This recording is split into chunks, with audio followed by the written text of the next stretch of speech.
honest over the years, but he had a hard assessment. He didn't want to talk about Draymond Green getting ejected from the game. It is what it is. And if you're going to be a good defensive team, Darrell, you can't foul. He made that point repeatedly. And you've got to end the possession by clearing defensive rebounds. This team has not been a good rebounding team all year.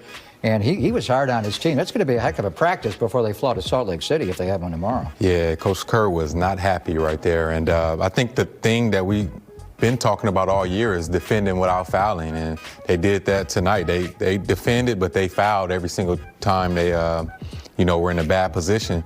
You can't beat anybody when you're fouling and putting guys on a free throw line. So they have to be way better in that department. And, just play without fouling. I think they got defeated, too. I'm pretty sure that's why Coach Kerr was a little more upset. They were defeated every time, the body language. And they showed that on their face that, they were mad that the refs called foul. But it's a foul, like you said. If it's a foul, it's a foul. So he's pissed, though. Yeah, coming off 2 great wins, trying to build that momentum, I think he sees a missed opportunity, right, to get into some nice rhythm, a nice short 3-game win streak. And the fouling is what did it. And he said it repeatedly, but the Knicks come in averaging 100 points a game, right? They shoot 34% from the 3. Yeah, they made some threes to start the game. Reggie Bullock got off to a good start, made 3 in a row. But there's a lot of missed shots out there. And that's what the Warriors have been doing when they've won games. They've got forced turnovers. And when the team struggled to make shots, they got those rebounds, got in the open floor. There was putbacks, and offensively, like he said, if they run you off the 3, you don't have to go all the way in. The Warriors, Steve likes balance. Threes, free throws. The pull-up 2, an open 15-foot is a good shot. The shot that we see Eric Paschall shoot a lot. Quality shots, no matter where they come from. Decision-making, offensively and defensively, went out the window tonight. Yeah, and you mentioned, Mully, the Knicks are not a great offensive team. They're dead last, averaging 100 points, so barely over 100. Our storyline tonight would be the three-point shooting. And Julius Randle's not a great three-point shooter. He made 1, but it was Reggie Bullock, as you mentioned. And he's a classic 3-and-D guy, Darrell. Tonight, he G'd up, and he made 4 of 5 beyond the line tonight. Yeah, Reggie Bullock is a high-level three-point shooter. I'm glad to see him out there healthy now. I know he battled a few injuries. But, yeah, he looked really good out there, 4 for 5 from 3. And you could tell Julius Randle loves throwing the ball to him because it's like an automatic assist out there. That skip pass, he was doing it all night in the second half. Yeah, just finding the defense sleep, and I think he did a good job of finding him. And like I said, he's a high-level shooter. You got to give the Knicks a lot of credit. They imposed their will on the game, right? They played physical defense, and their offense came around. Yeah, they got a 40-point quarter. I think a lot had to do with being into the bonus real early in that first quarter. But they put up 119, and they played defense the entire night. That was our storyline. How many points would the New York Knicks score? They averaged dead last in the NBA at 100.6, so we set it at 105. And you're an offensive guy. You went way over. I think this is also, it's not so much who you play, it's when you play them. The Knicks are playing well this week. They were 5-8 to start the year with a 5-game losing streak, but they beat Boston by 30 on Sunday. Came back the next day, beat Orlando in a typical grimy Knick game. And the night they played a terrific game to start the road trip. I think they've played a lot like the Warriors have, with a sense of urgency. They're trying to fight for each and every win that they can get to try and get into the playoffs. And they're trying to be a defense-first team and let the offense come from their defense. Yeah, and I think Tom Thibodeau is doing a great job with changing the culture there. So this is not the same New York Knicks team we've been seeing the previous years. They're going out there, they're making it an ugly game, being scrappy, and they're defending at a high level.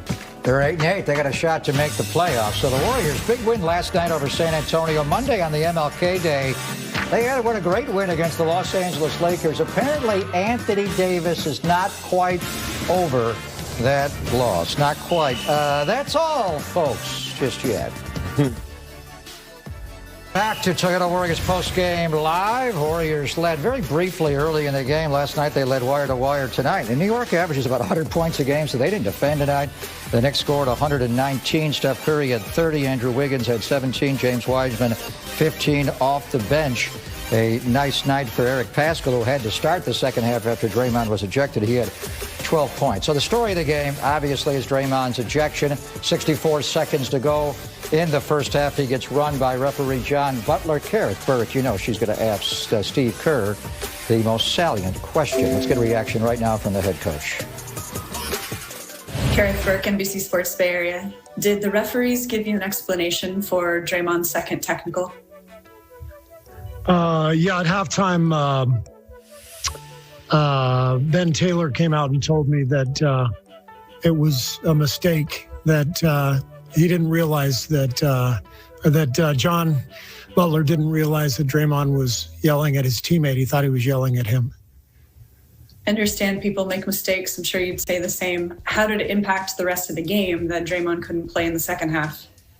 Well, I mean, obviously, Draymond is, one of our best and most impactful players. So it hurt us, but we were playing very poorly to that point anyway. So I'm not going to talk about the officiating. I'm going to talk about our poor play.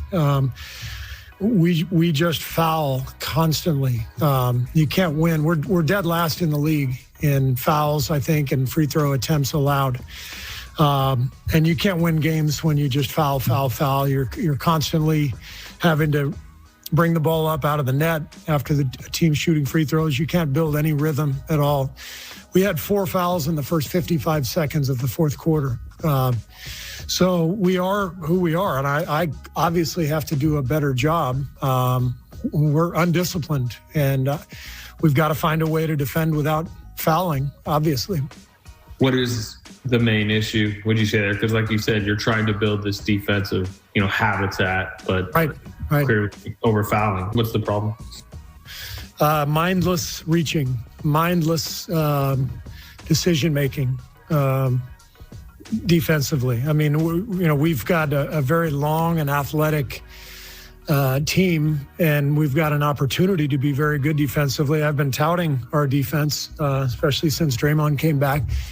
But play after play, you got guards getting into the paint, and instead of having to shoot a floater over James Wiseman or Draymond Green, we're just hacking guys from behind right across the wrist as if we're going to get a steal or something. So we're just totally undisciplined defensively. Generally, we play hard, and I love our guys' effort. But, I told them the other day that it's hard to win in this league night after night on talent and emotion. You can't count on that. There's going to be nights where you go 9 for 38 from the three-point line. And there's going to be nights when you're tired and you're on the second night of a back-to-back and you don't have the same juice. And so the way to win those games is by executing, taking good shots, having good defensive balance, defending without fouling, rebounding, being solid. So we are not that team yet. So I'm hopeful that we can get there. But right now we are, as I said, dead last in the league in free throws allowed, fouls, rebounds. So we are not a solid team. We can be a good team, but we have a long way to go.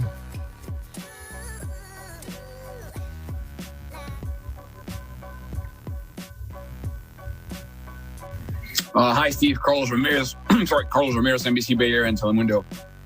How can you get a rhythm on a game that has 58 fouls called?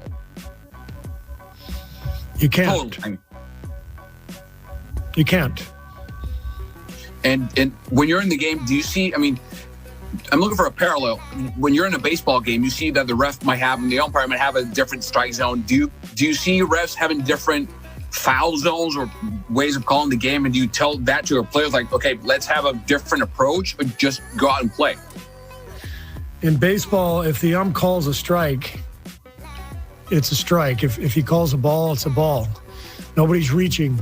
The catcher's not reaching and raking the batter across the arms.